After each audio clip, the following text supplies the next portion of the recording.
मिजाज में आया। बोले अगर 5 दिन के अंदर सरकार ने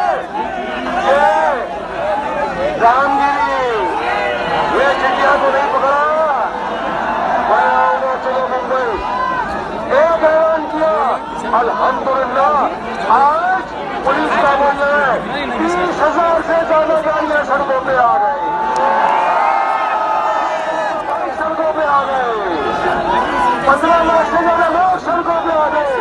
एक आवाज पे है, अगर भारी आवाज निकालते तो पूरी महाराष्ट्र की जनता को